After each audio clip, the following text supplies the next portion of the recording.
Hola, un saludo a todos, bienvenidos a este podcast Contexto África, que es un proyecto como resultado del grupo de trabajo de Claxo, Imperialismo, Neocolonialismo y Políticas de Intervención.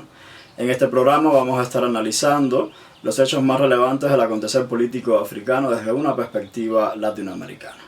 Hoy, en este programa, le vamos a proponer el análisis del Sahel. Vamos a estar realizando una serie de programas dedicados específicamente a analizar la problemática del Sahel desde una perspectiva también histórica, y vamos a ir viendo diferentes periodos. Hoy en particular estaremos viendo el conflicto de los Tuareg, sus antecedentes históricos, para poder comprender la situación actual de Mali a raíz de los recientes acontecimientos producidos el 25 de abril pasados, y por lo tanto los invito a que nos acompañen en este programa Contexto África.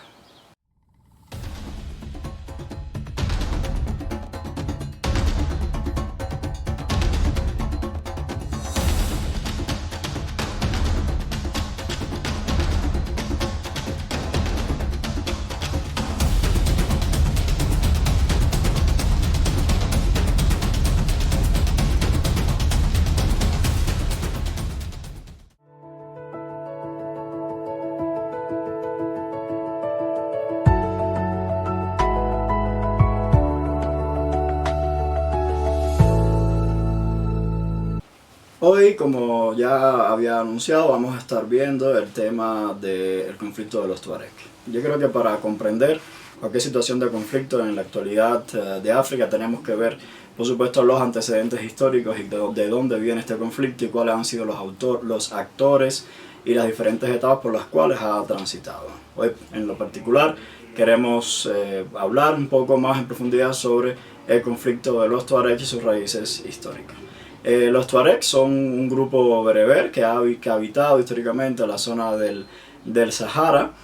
Durante la colonización estuvieron bajo el dominio colonial francés en toda esta zona, lo que se conoció como el África Occidental francesa.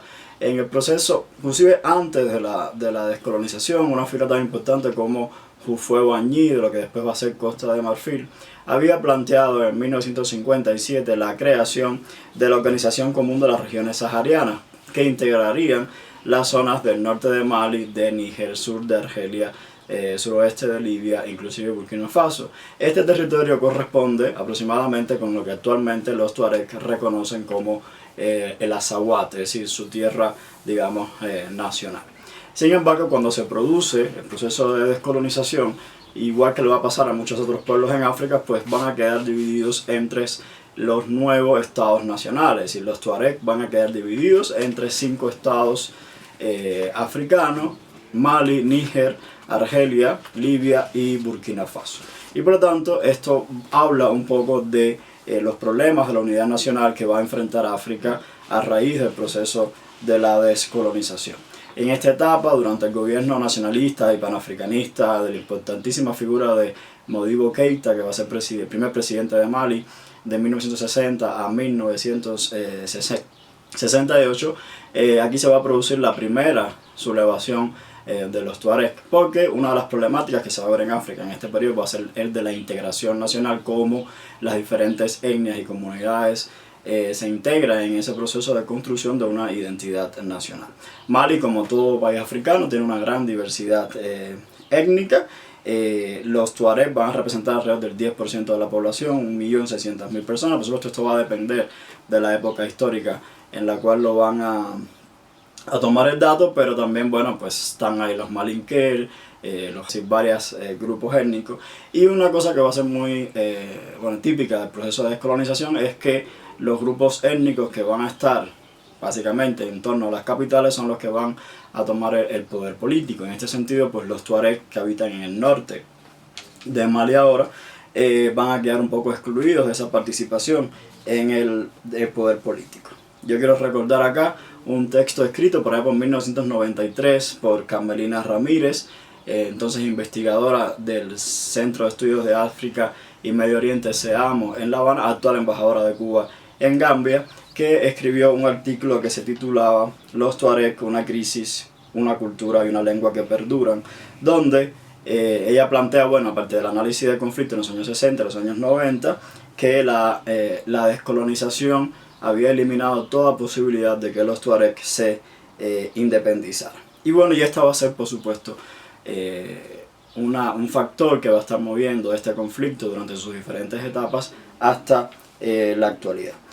Por lo tanto, dicho estos elementos más generales, vamos a tener que la primera gran rebelión de los tuaregs se va a producir entre 1962 y 1964, justo durante el gobierno de Modibo Keïta. Por supuesto, esta sublevación en el norte va a ser sofocada, y las zonas donde habitan la población tuareg van a ser cerradas. Esto tiene que ver también con un contexto en el cual, como resultado, ¿no?, del consenso entre los líderes africanos en el año 63, pues la Organización para la Unidad Africana va a determinar de que no va a aceptar, mejor dicho, ningún nuevo Estado africano. Por lo tanto, había que respetar las fronteras heredadas del colonialismo, y por esta razón no se va a reconocer ningún movimiento secesionista que trate de romper esas entidades territoriales que se estaban construyendo. Por lo tanto, esto habla un poco, ¿no?, de cómo estos sentimientos de independencia, secesionismo en diferentes pueblos van a ser un poco como, digamos, controlados, reprimidos en ese sentido. Entonces, pues aquí estamos viendo un elemento principal de antecedente de cómo la población tuareg va a comenzar a reivindicar no solo la independencia del territorio de Azawad, sino, si no se logra esto, pues entonces determinadas autonomías para su territorio.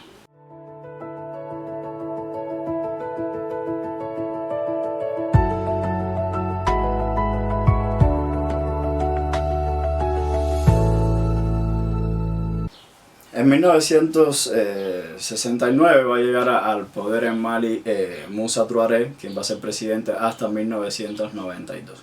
En este periodo se van a producir determinados cambios políticos y económicos en Mali. Como resultado, bueno, en primera, los años 70 van a estar marcados por una gran sequía en la zona del Sahel. Esto va a ser un elemento también cada vez más recurrente, es decir, cada vez las sequías van a ser más largas, se pierden las cosechas, y también va a haber un incremento de la densidad poblacional. Va a ir aumentando paulatinamente la densidad poblacional en la zona del Sahel. Las presiones económicas y la crisis hace que la población tuareg empieza a emigrar de Mali, y se empiecen una buena parte de esa comunidad a asentar en Libia. Hay que recordar que Libia ya desde 1969 está gobernada por Muammar Gaddafi, que había llegado al poder a través de un golpe de Estado. En este sentido, habría que decir que Libia se va a comenzar a convertir como en un receptor de la emigración, ¿no?, tuareg, porque bueno, también hay tuaregs en el sur de Libia. Esto es un elemento importante que después se va a conectar con la crisis de Libia del 2011, por eso lo menciono en este momento.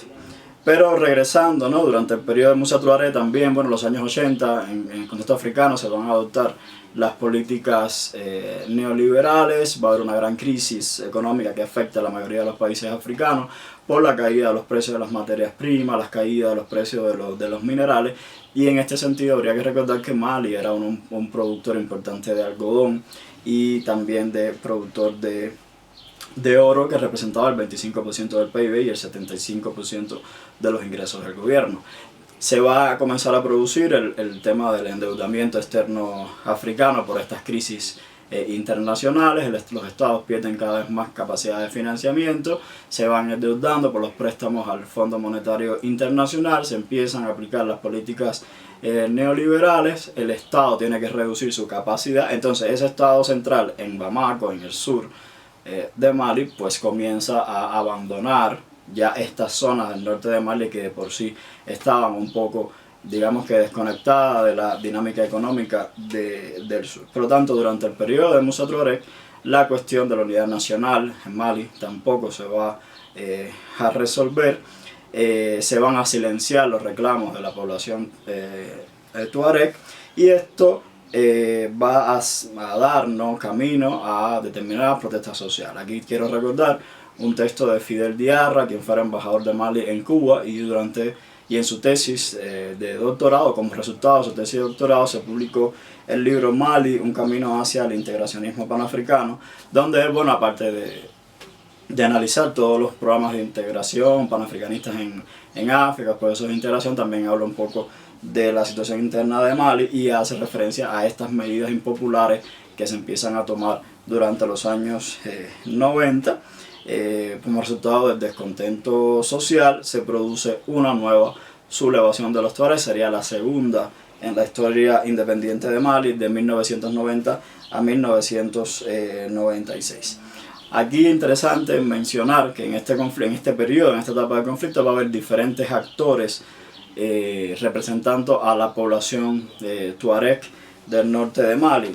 Aquí hay que recordar al Frente Popular de Liberación de Azawad, el Movimiento Popular de Azawad, el Frente Islámico Árabe de Azawad y el Ejército Revolucionario de Liberación de Azawad. Llamo la atención en con respecto a donde se mencionan los árabes, porque también en el norte de Mali existen varias minorías étnicas de origen árabe, como los Telemsi, por ejemplo, que también, bueno, están entre Gao, Tombuctú, Kidal, ¿no?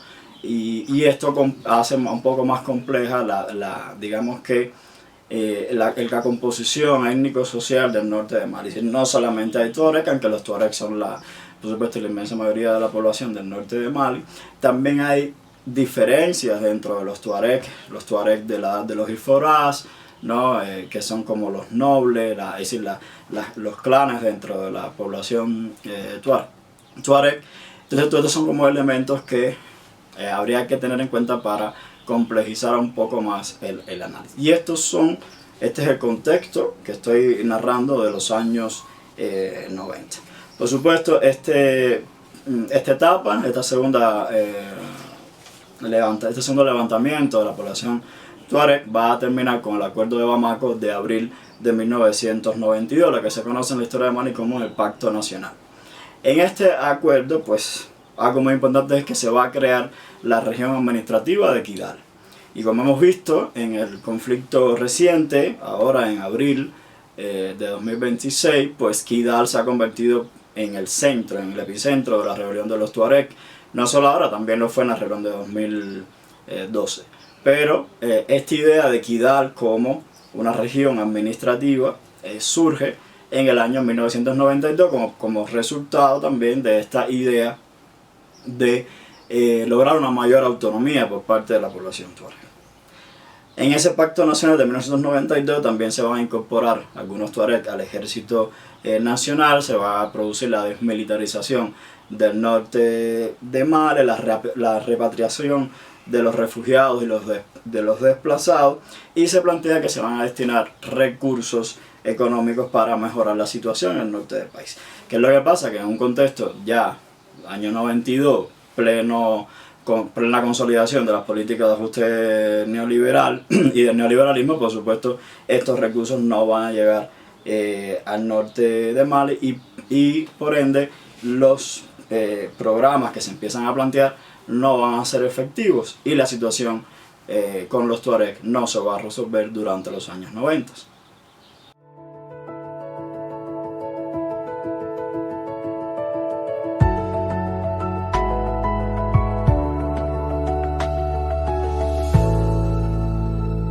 Después del Pacto Nacional de 1992 va a asumir la presidencia de Mali Alpha Omar Konaré, que estaría como presidente de Mali hasta el año 2002. En esta etapa tampoco va a haber una solución al conflicto de los tuareg. Se va a producir un nuevo cambio de gobierno en el 2002. De 2002 a 2012 estará Amadou Toumani Touré. Esta va a ser una figura también muy importante porque en este periodo se va a producir la tercera insurrección de los tuareg a partir del año 2007 al 2009. Esta tercera edición del conflicto de los tuareg se va a interconectar con la situación del vecino Níger, porque algo que no había mencionado es que también en Níger hay población de origen tuareg, representan alrededor del 10% de la población. Cuando uno de los temas que va a ser recurrente en el conflicto de los tuareg es precisamente los vasos comunicantes que existen entre Mali y Níger, porque estamos hablando de la misma el mismo grupo étnico. En Mali también, en Níger son entre el 9 y 10% de la población, alrededor de 1.400.000 personas. Níger, igual que el resto de los países africanos, tiene una gran diversidad étnica. Los Hausa representan casi el 55% de la población. También hay Hausa en el norte de Nigeria, como habíamos hablado en el programa 2 sobre Nigeria. Y también tienen población Pearl o Fulani, que son alrededor del 19% de la población. ¿Qué va a ocurrir entonces en esta nueva edición del 2007? Bueno, en Níger, en el 2007, se levantan en armas los Tuareg con el movimiento nigeriano para la justicia. Los Tuareg en Níger estaban reclamando, por supuesto, indemnización, mayor participación de las riquezas o de los ingresos producto de la exportación de uranio, que es el principal producto de exportación de Níger, y que por cierto era controlado en este periodo por la transnacional francesa Areva. Esto es un elemento interesante porque a pesar de la descolonización, Francia mantuvo el control de todo este territorio desde el punto de vista económico, desde el punto de vista militar, y todavía estamos en los años inicio del siglo XXI. Francia tiene una gran presencia económica y militar en toda esta región. El conflicto entonces va a transitar por su tercera fase entre el 2007 y el 2009. En el caso de Mali, se va a crear la Alianza para la Democracia y el Cambio del clan de Ladrat de los Iforas. ¿Qué va a ocurrir? Bueno, se logra una integración de elementos de los Tuareg en el ejército nacional, la indemnización, ¿no?, a la comunidad Tuareg, pero bajo la condición de la no división del país. Es decir, la no división del territorio nacional maliense siempre estuvo como una premisa importante, ¿no? Entonces, bueno, esta tercera fase, 2007-2009, se va a desarrollar sin mayores cambios políticos, sin mayores, digamos, reivindicaciones por la parte Tuareg, y a partir de aquí, en esta etapa última, se comienzan a producir pues influencias de actores externos que tienen que ver con organizaciones de corte terroristas vinculados a Al-Qaeda del Magreb islámico, que surge en el 2007.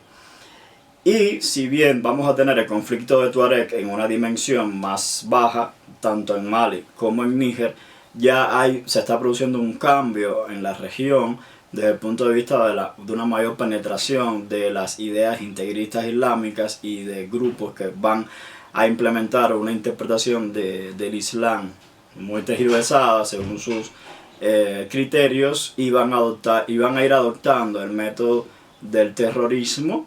Se van a vincular a Al-Qaeda de Osama Bin Laden en esta etapa. Y bueno, este factor exógeno va un poco a catalizar el conflicto Tuareg, y entonces vamos a comenzar a entrar en una nueva etapa en la cual las corrientes integristas islámicas penetran a varias de las organizaciones Tuareg, y vamos a tener entonces grupos Tuareg que se van a radicalizar desde el punto de vista islámico. Otros Tuareg van a mantener su idea de autonomía en la región del Azawad como un movimiento nacionalista de ideología laico. Nosotros son musulmanes, pero no van a profesar esta idea integrista del Islam. Y bueno, en este contexto es que se va a producir una cuarta momento, ¿no?, de la insurrección Tuareg, que es el año 2012, y ahora estamos presenciando lo que se pudiera catalogar como la quinta etapa de este conflicto de los Tuareg a partir del año 2000, de abril de 2026.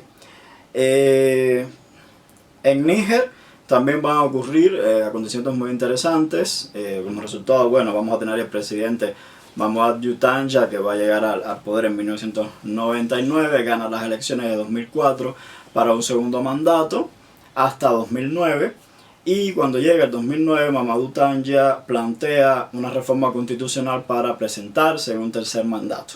Esto, por supuesto, va a tener tremenda repercusión negativa dentro de las fuerzas políticas de Níger, lo cual va a producir un golpe de Estado en Níger en el año 2010, el primero de una serie de golpes de Estado que vamos a estar analizando en la zona del Sahel.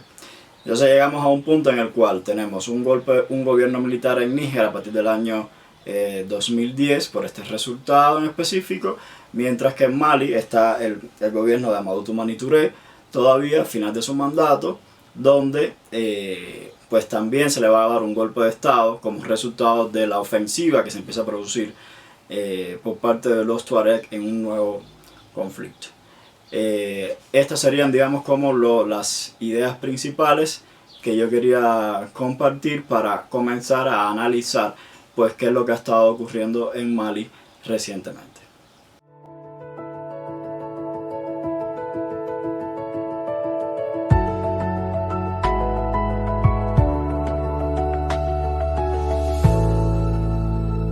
Como hemos estado viendo en este programa, hemos ido haciendo como un repaso de las diferentes etapas por las cuales ha transitado el conflicto de los Tuareg durante los años 60, los años 90 y inicios del siglo XXI, para poder tener los antecedentes necesarios que nos ayuden a comprender la compleja situación que está viviendo Mali en la actualidad.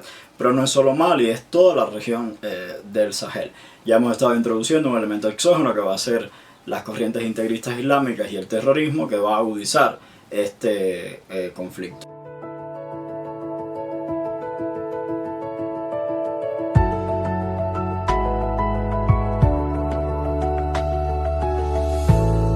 De esta manera también los quiero exhortar a que sigan la página de Instagram de David Musowili, Puente África, donde él está publicando las noticias más relevantes de África y sus comentarios. También que se suscriban a nuestro canal en Facebook y a nuestra página en YouTube. Yo quiero cerrar este programa recordando esta frase célebre de Nelson Mandela que simboliza la resistencia africana: todo parece imposible hasta que se hace. Mi nombre es Yolán Silverio González y esto fue Contexto África. Muchas gracias.